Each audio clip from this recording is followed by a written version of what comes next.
Patay na raw ang UP ngayon. Pagkatapos mong itapon yung sablay mo, saan ka pupunta? Alam mo, marami sa atin ngayon, pupunta sa mahabang workstation, labo-labo na. Hindi ka mas mataas dahil taga-UP ka. Pero isa lang yung reality nun. Paglabas mo ng UP, hindi ka na taga-UP. Taga-Pilipinas ka na. Kasama ka na sa rat race, lumalaban ka na.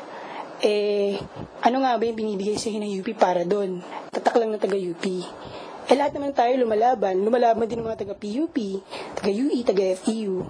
Sino mga dapat sisihin? Tayo ba? Desisyon ba natin yun? Nung first year ka ba, sabi mo sa sarili mo na, pagkatapos nito, magtatrabaho ako sa call center. Wala naman sigurong ganung scholar ng mga panahon ko na nag-iisip ng ganun. Sa batch namin, lahat kami mga writer-writeran. Ako lang yung nag-edit, ako lang nagsulat. Lahat sila nasa call center ngayon. May security guard pa nga eh. Sa batch ng kapatid ko, linguistics sila. Lahat sila nasa call center. Kapatid ko nasan? Nagnenegosyo ng tubig. Pangatlong kapatid ko, umalis na ng UP kasi nag-nursing siya. Kasi gusto niyang tulungan ng nanay ko. Ang masama doon, kahit call center, saan ba lulugar yung mga taga-UP na taga-call center? Kasi mahal mo yung pamilya mo eh. Kasi mahal mo yung sarili mo.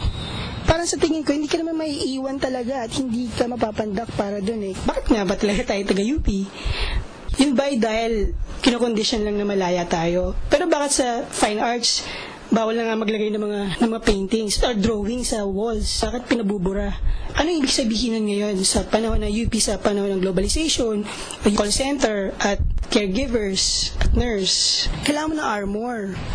Siguro unfair para sa mga ibang artist na nabubuhay na okay lang sa kanilang walang bread.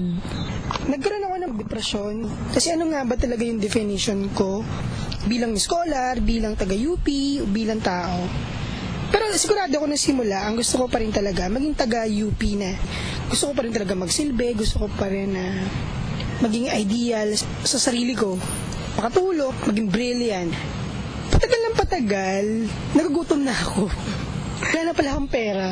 Saan ako talaga pupunta? Pag kumakalam ng sikmura mo, pag may mga bagay kang gustong bilhin, katulad ng mga libro, hindi ka makabili ng libro kahit man lang sa mga sale. May isang malaking dehumanization yung habang buhay ko ba iisip na scholar ako? Kawawa naman ako. Ang laki-laki ang responsibilidad nun. Pumasok ako, naakala ko, isang mahabang red carpet, tungo sa pagyaman, tungo sa public service, tungo sa pagsikat ng UP. Paka-idealistic ko ng mga bagay-bagay. Parang napakalaya mo. Pwede kang kumuha ng mga konsepto, pwede kang hindi sumunod dun sa diskurso. Baka dahil pinipilit lang natin buhayin yung mito. Baka dahil gusto lang natin buhayin ulit siya, pero patay na siya. Or dahil gusto lang natin i-relive yung past natin. Diba? O dahil ang gusto lang natin alalahanin ng magaganda. Minsan ng Pilipinas binubuhay siya ng magagandang pangyayari. At aminin natin, magandang pangyayari rin naman sa UP ang tumahitahi sa isang buong nation. Nagulat ako, paglabas ka pala ng UP, wala na pala red carpet. Tapos na pala yung glory days. Pero, teka, ito ba talaga yung totoong mundo? UP ba talaga yung totoong mundo?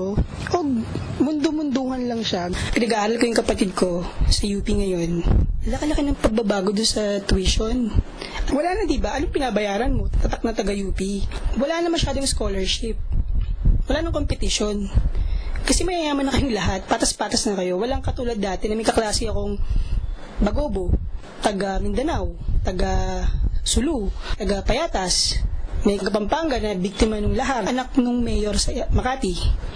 Iba-iba yung pinanggalingan namin na nagsama-sama kami. May competition sa amin kasi iba-iba ang perspective namin. Ngayon tumaas na ang tuition, ano pa yung labanan? Isang beses ka naglalakad ako sa may Kalayaan kasi gusto ko i-reminisce yung panahon ng e-heads. Nagulat ako sa mga sumalubong sa akin. Ang dami-dami mga taga-UP. May malaking parang medalya na nakasukbit na sa baba ID nila. Wow! Ang galing ng mga taga-UP ngayon. Proud na proud sa pagiging taga-UP. Hindi nga nila naiisip kung tutusin yung mga teachers na hanggang hindi ba rin tumataas ang sahod. O yung mga janitors at ibang manininda sa UP na ibang-iba na rin ngayon dahil sobrang biktiman talaga sila ng pagiging backward ng mga taga-UP. Ng admin at ng gobyerno at ng lahat. Proud ka sa pagiging taga-UP. Ang tingin nila sa pagiging taga-UP ay isang medalya. Pero gusto nga sabihin sa kanila, Toy, Ining, sige, proud ka dyan ha. Pero paglabas mo, huwag kayo matulad sa maraming ate at kuya nyo, naging alipin, talikapit na sa patalim.